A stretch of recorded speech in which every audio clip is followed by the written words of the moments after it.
नमस्कार, मैं प्रियम शंकर झा। प्रस्तुत हैं समाचार। मुख्यमंत्री ने 10वीं और 12वीं की परीक्षा में उत्तीर्ण 94 मेधावी छात्र छात्राओं को किया सम्मानित। कहा, शिक्षा से जीवन की सभी चुनौतियों का किया जा सकता है सामना।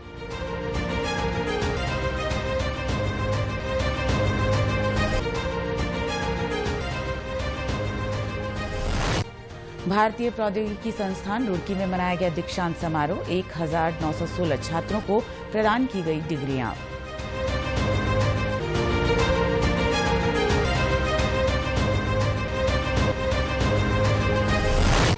आवागमन के लिए खुला, कमेडा में बाधित बद्रीनाथ राष्ट्रीय राजमार्ग। जिलाधिकारी ने कहा, वैकल्पिक व्यवस्था के रूप में मॉडलर ब्रिज को भी किया जाएगा स्थापित।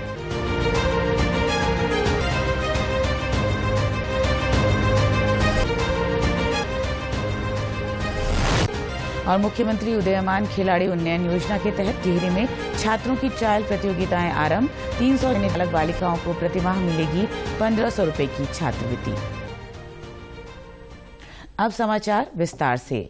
मुख्यमंत्री पुष्कर सिंह धामी ने आज राजधानी देहरादून में 10वीं और 12वीं की परीक्षा में उत्तीर्ण मेधावी छात्र छात्राओं के सम्मान समारोह कार्यक्रम में प्रतिभाग किया। इस कार्यक्रम में मुख्यमंत्री ने राज्य सरकार की ओर से 94 मेधावी छात्र छात्राओं को सम्मानित किया।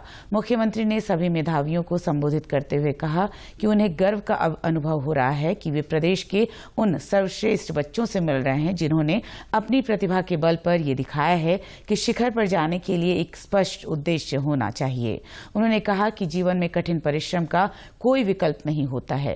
कार्यक्रम में उपस्थित शिक्षा मंत्री डॉ धन सिंह रावत ने कहा कि शिक्षा के क्षेत्र में गुणात्मक सुधार के लिए राज्य में तेजी से प्रयास किए जा रहे हैं। देश की रैंकिंग में प्रदेश के 5 विश्वविद्यालयों के नाम शामिल हैं। भारतीय प्रौद्योगिकी संस्थान रुड़की ने आनंदमय दीक्षांत समारोह 2023 धूमधाम से संपन्न किया। इस गरिमामय समारोह की शुरुआत छात्रों द्वारा कुल गीत गाकर हुई। समारोह में कुल 1916 डिग्री प्रदान की गई, जिनमें 1077 स्नातक, 685 परास्नातक और 154 पीएचडी के छात्र शामिल हैं। समारोह में भारतीय प्रौद्योगिकी संस्थान रुड़की के निदेशक प्रोफेसर के पंत द्वारा छात्र को उपाधि एवं पदक प्रदान किए गए। इस अवसर पर प्रोफेसर के पंत ने बताया कि इस बार पिछले बार की तुलना में अधिक महिलाओं ने डिग्रियां प्राप्त की हैं और वह शोध के क्षेत्र में भी आगे आ रही हैं। उन्होंने कहा कि नई शिक्षा नीति में सरकार ने शोध और विकास पर अधिक जोर दिया है। साथ ही इसके लिए विशेष बजट का भी प्रावधान किया गया है। 1077 जो थे अंडरग्रेड स्टूडेंट्स हैं और 154 जो हैं पीएचडी डिग्रीज दी गई। और इस बार जो खासियत, जैसे हम गर्ल्स या विमेन सशक्तिकरण की जो बात कर रहे हैं, तो इस बार पिछली बार की तुलना में, पिछली बार हमारे जैसे 17% महिलाएं थीं, इस बार वो 19% हुए। तो बड़ा है हमारा महिलाओं का जो भागीदारी है।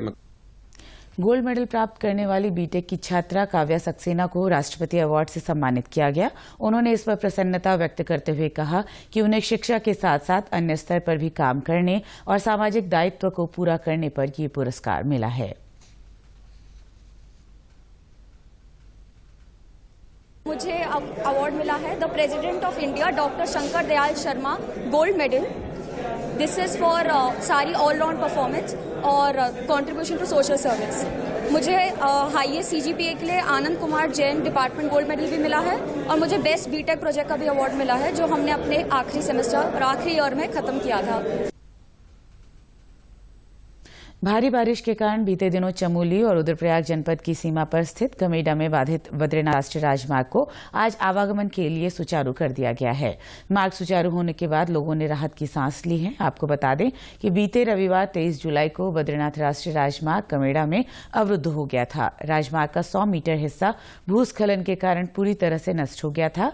एनएच अथॉरिटी की टीम द्वारा यहां पर युद्ध स्तर पर कार्य कर आज इस मार्ग को वाहनों के लिए खोल दिया गया है। जिलाधिकारी हिमांशु खुराना ने बताया कि कमेडा में राजमार्ग को सुचारू कर दिया गया है। उन्होंने कहा कि यहां पर जल्द ही मॉडलर ब्रिज भी तैयार किया जाएगा ताकि भविष्य में भूस्खलन को देखते हुए इस ब्रिज से वैकल्पिक व्यवस्था को भी मजबूत किया जा सके। बद्रीनाथ और श्री हेमकुंड साहिब राष्ट्रीय राजमार्ग जो कमेडा गौचर में मंडे मॉर्निंग से बंद था, आज NHIDCL द्वारा उस पर वाहनों की आवाजाही शुरू कर दी गई है। अभी एक वैकल्पिक मार्ग को तैयार किया गया है और भविष्य के लिए एक मॉड्यूलर ब्रिज वहाँ पर लगाने के लिए ऑलरेडी आज एक टीम ने निरीक्षण कर लिया है और हमने भी यही निर्देशित किया है कि जल्द से जल्द वहाँ एक ब्रिज का भी निर्माण किया जाए ताकि राष्ट्रीय राजमार्ग पे आवाजाही पूरी तरह से सुचारू हो सके। मुख्यमंत्री उदयमान खिलाड़ी उन्नयन योजना के लिए टिहरी जनपद में आज सभी 9 विकास खंडों से 9 से 14 साल के 648 छात्र छात्राओं का चयन किया गया है। ये सभी बच्चे जनपद स्तरीय ट्रायल प्रतियोगिता में भाग लेंगे, जिसके बाद 150 बालक और 150 बालिकाओं को प्रतिमाह 1500 रुपये छात्रवृत्ति के लिए चुना जाएगा। चंबा विकासखंड के अटल उत्कृष्ट श्रीदेव सुमन राजकीय इंटर कॉलेज में इस ट्रायल प्रतियोगिता का आयोजन किया गया। टिहरी जनपद के जिला खेल अधिकारी संजीव कुमार पौरी ने बताया कि इस प्रतियोगिता में 600 मीटर दौड़, bend and reach, bend jump, medicine ball, ball throw, 30 metre flying start आदि खेलों को शामिल किया गया है। माननीय मुख्यमंत्री उदयमान खिलाड़ी योजना के अंतर्गत प्रत्येक जनपद से 300 बालक बालिकाओं का चयन किया जाना है, जिसमें 150 बालक और 150 बालिकाएं, और इसके तहत प्रत्येक बालक बालिका को प्रत्येक आयु वर्ग में 1500 रुपये की छात्रवृत्ति प्रति माह दी जाने का प्रावधान है। और 29 और 30 को नगर पंचायत स्तर पर और 3 तारीख से 6 तारीख तक जिला स्तर पर चयन ट्रायल आयोजित किए जा रहे हैं। इस प्रतियोगिता में प्रतिभाग करने आई नैचोली इंटर कॉलेज की छात्रा राधिका ने बताया कि सरकार द्वारा चलाई जा रही इस योजना से ग्रामीण क्षेत्र के बच्चों को खेलों में अपना जौहर दिखाने का अवसर मिल रहा है। मैं राजकीय इंटर कॉलेज केसरधार नैचोली से आई हूँ। मेरा यहाँ चयनित गजरनगर पंचायत से हुआ है ब्लॉक ले, और मैंने अपना यहाँ पे पूरा बेस्ट देने की कोशिश की है। और ये जो योजना है ये ग्रामीण बालक बालिकाओं के लिए काफ़ी अच्छा मौका है। धन्यवाद। पुलिस लाइन रुद्रपुर में आयोजित 22वीं अंतर जनपदीय 3 दिवसीय खेलकूद प्रतियोगिता का शुभारंभ जिला एवं सत्र न्यायाधीश प्रेम सिंह खीमाल ने किया। इस प्रतियोगिता में प्रदेश के 13 जनपदों के पुलिस और वाहिनी के खिलाड़ियों ने प्रतिभाग किया। वरिष्ठ पुलिस अधीक्षक डॉक्टर मंजुनाथ टीसी ने बताया कि राज्य स्तरीय अंतर जनपदीय 3 दिवसीय पुलिस एवं वाहिनी खेलकूद प्रतियोगिता में 7 क्लस्टर खेलों को शामिल किया गया है।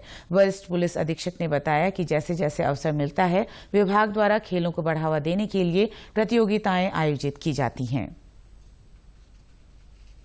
पुलिस स्पोर्ट्स अथॉरिटी द्वारा क्लस्टर गेम्स के तहत 7 गेम्स का क्लस्टर हो रहा है। Inter district inter battalion games है पुलिस का, जिसमें वेट लिफ्टिंग, बॉडी बिल्डिंग, आपका power lifting, boxing, arm wrestling, कुश्ती, कबड्डी, ये सब 7 गेम्स का क्लस्टर उधमसिंह नगर जनपद में आयोजित किया जा रहा है। सभी 13 के 13 जनपद हैं, विभिन्न बटालियंस और स्पेशल यूनिट्स एसडीआरएफ और जीआरपी से भी टीमें आई हैं। इनमें से जो प्लेस होंगे टॉप में वो उत्तराखंड पुलिस में चयनित होंगे इन गेम्स के लिए। भविष्य में जाके स्टेट को और देश को भी रिप्रेजेंट करेंगे ओलंपिक्स में, नेशनल गेम्स। मूल रूप से चमोली के रहने वाले उत्तराखंड पुलिस के मुख्य कोच मनीष रावत ने बताया कि कई अंतर्राष्ट्रीय प्रतियोगिताओं में प्रतिभाग कर अच्छा मुकाम हासिल करने पर उन्हें न सिर्फ पुलिस विभाग में शामिल होने का अवसर मिला, बल्कि समय समय पर पदोन्नत भी किया गया। बेसिकली वैसे मैं चमोली डिस्ट्रिक्ट से बिलोंग करता हूँ, जहाँ से रेस वॉकिंग मैंने स्टार्ट किया था। स्कूल नेशनल मेरा मेडल था, और जिससे मैं भर्ती हुआ था 2011 में उत्तराखंड पुलिस में एज ए कांस्टेबल। और उसके बाद मैं 2016 ओलंपिक खेला, और 2016 ओलंपिक में मेरा 13वां स्थान था। इसके बीच मैंने all India police, world police और world championship, 2018 Commonwealth, Asian game, सारे गेम जितने भी वर्ल्ड के गेम होते हैं मैं सारे में रेस वॉकिंग में पार्टिसिपेट कर चुका हूँ। और 2016 में डीजी साहब के जो अभी हमारे अशोक कुमार साहब हैं, इनके नेतृत्व में और उनका पूरा सहयोग रहा कि मुझे कोई पॉलिसी थी नहीं और सीधे मुझे कांस्टेबल से इंस्पेक्टर पद दिया गया था। राष्ट्रीय स्तर की बॉक्सिंग प्रतिभागी विनीता नेगी ने बताया कि किस तरह की प्रतियोगिताओं के आयोजन से हम लोग फिट और स्वस्थ रहते हैं। नौकरी के साथ बहुत समय नहीं मिल पाता है, ऐसे में इस तरह की खेलकूद प्रतियोगिताओं का आयोजन हम सभी के लिए सार्थक होता है। अभी जो यहाँ पे टूर्नामेंट चल रहा है अंतर जनपदीय वाहिनी पुलिस गेम चल रहे हैं, जिसमें कि उत्तराखंड स्टेट के अंदर जितने भी जनपद होते हैं सिविल के, पीएससी के, ये सभी यहाँ पे ऑल गेम्स, कुश्ती, क्लस्टर, बॉक्सिंग प्रतियोगिता, बॉडी बिल्डिंग, सारे गेम्स में रहते हैं। तो जो ये गेम है इसके बाद क्या होता है कि हमारी उत्तराखंड की एक टीम बनती है, जिसमें से कि ऑल इंडिया पुलिस के ये बच्चे पार्टिसिपेट करते हैं और उत्तराखंड का और इंडिया का हमारा नाम रोशन करते हैं।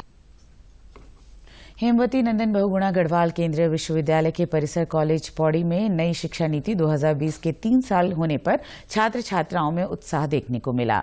वहीं विश्वविद्यालय में नई शिक्षा नीति के क्रियान्वयन के लिए नियुक्त किए गए समन्वयक प्रोफेसर अनूप डोबरियाल ने नई शिक्षा नीति के कुछ महत्वपूर्ण बिंदुओं पर प्रकाश डाला। शिक्षा नीति के तहत जो हमारे प्राइमरी स्कूल के बच्चे हैं, जो आंगनवाड़ी में जाने वाले बच्चे हैं, वहां से लेकर के और पीएचडी तक जो है एक समग्र रूप से इसको एक साथ इस नीति को बनाया गया है। तो सबसे बड़ी विशेषता तो इसकी ये है। दूसरा ये है कि अगर हम उसकी स्कूल एजुकेशन की बात करते हैं तो वहाँ पर जो पुराना सिस्टम था 10+2 वाला सिस्टम था, उसको 5+3+3+4 में कन्वर्ट कर दिया गया है। इसका मतलब बच्चों को जो अर्ली चाइल्ड एजुकेशन है उसकी तरफ बहुत ज़्यादा ध्यान इसमें दिया गया है। वहीं छात्रों का कहना है कि नई शिक्षा नीति के कारण अब छात्रों को शिक्षा में अच्छे अवसर मिलने की संभावनाएं बढ़ गई हैं।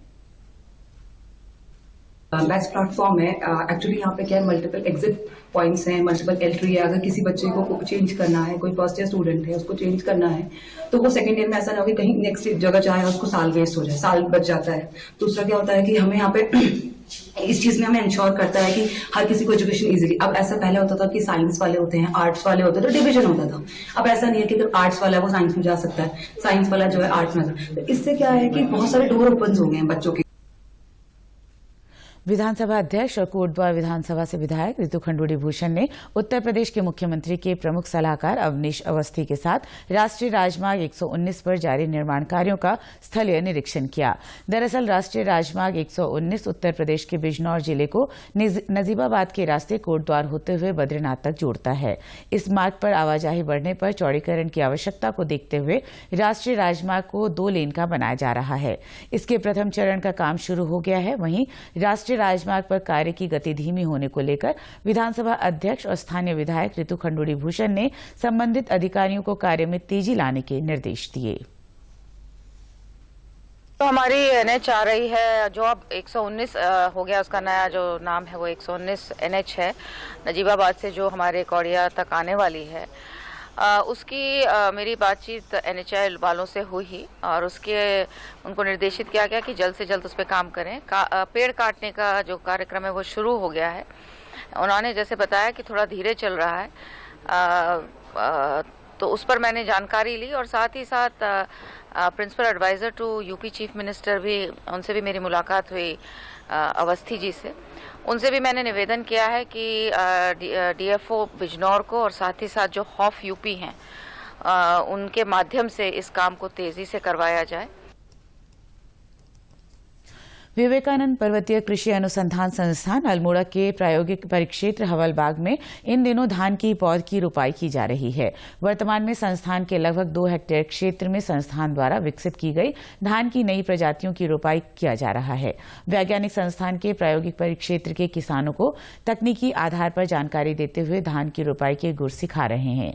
प्रधान वैज्ञानिक डॉक्टर जयप्रकाश आदित्य ने बताया कि संस्थान द्वारा धान की 29 नई प्रजातियां विकसित की गई हैं। उन्होंने बताया कि संस्थान में शोध कर धान की नई प्रजातियां विकसित की जाती हैं, जिसमें 2 अलग-अलग प्रजातियों के गुणों को मिलाकर एक नई प्रजाति तैयार कर किसानों को लाभ पहुंचाया जाता है। धान के ऊपर काम करता हूं। हमारे संस्थान द्वारा अभी तक 29 प्रजातियां धान की विकसित की जा चुकी है। उत्तराखंड में जैसे कि उत्तराखंड के पर्वतीय क्षेत्रों के लिए धान एक प्रमुख फसल है और पर्वतीय क्षेत्रों में धान की खेती सिंचित तथा असिंचित दोनों दशाओं में की जाती है। सिंचित धान की खेती यहाँ पर्वतीय क्षेत्रों में जहाँ पे पानी की सुविधा नदी या नालों में होती है वहाँ पे खेती की जाती है। और हमारे संस्थान द्वारा सिंचित धान की खेती के लिए जो प्रमुख उन्नत प्रजातियाँ विकसित की गई हैं उसमें मुख्य प्रजाति है विवेक धान 82, वीएल धान 85, वीएल धान 86, वीएल धान 88। संस्थान से जुड़े किसान कैलाश चंद्र तिवारी ने कहा कि वह 36 वर्षों से संस्थान से जुड़े हैं। यहाँ की विकसित प्रजातियों के आधार पर वो गांव में भी जानकारी देते हैं। उसी तकनीकी के आधार पर गांव में भी धान की खेती की जाती है। और मैं यहाँ तकरीबन 36 साल से काम कर रहा हूँ और हम ये पद्धति गाँव में भी अपनाते हैं, जिससे कि हमारा उत्पादन अच्छा होता है और हमारे गाँव वाले इससे खुश हैं कि वो कहते हैं कि इससे उत्पादन अच्छा होता है, तो हम आगे को भी इसी को अपनाएंगे। इसी के साथ समाचार समाप्त हुए। नमस्कार।